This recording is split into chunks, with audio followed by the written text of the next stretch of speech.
the essence of the new birth. I am crucified with Christ, nevertheless I live. Yet not I, but Christ liveth in me. Galatians 2:20.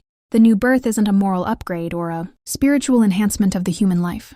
It's the impartation of a new life that replaces the old. Christianity isn't about refining the natural man. It's the introduction of the divine life that supplants the human life. The Lord Jesus made it unequivocal.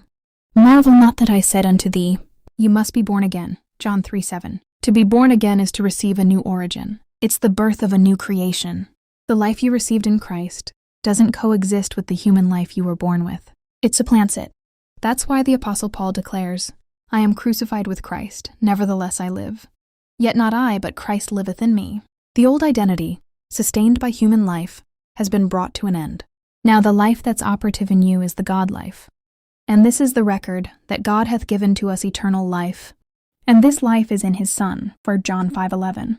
You don't have two natures functioning side by side. You have one nature, the divine nature. This aligns with 2 Corinthians 5:17.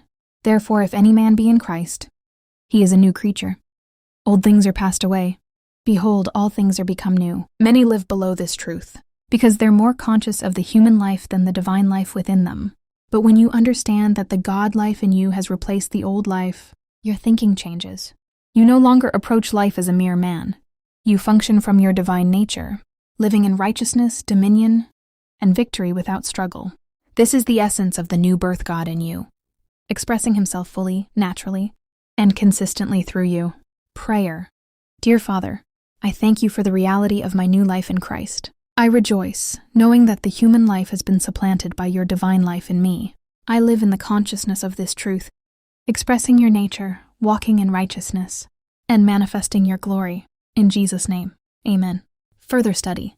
John 3:6. That which is born of the flesh is flesh, and that which is born of the Spirit is spirit. John 3:7. Marvel not that I said unto thee, ye must be born again. 2 Corinthians 5:17. Therefore, if any man be in Christ, he is a new creature. Old things are passed away. Behold, all things are become new. Colossians 3:9. Lie not one to another, seeing that ye have put off the old man with his deeds. Colossians 3:10. And have put on the new man, which is renewed in knowledge after the image of him that created him. 1 year Bible reading. Plan Romans 9:30 to 10 to 21 and Psalm 78. 2-year Bible reading plan Ephesians 6:1 to 24 and Isaiah 58. Thank you so much for joining us on this episode of Rhapsody in You with Chidozy Favor. Kindly subscribe to our channel, follow up, comment, like and share this episode. If this message blessed you, share it with someone today. God bless you.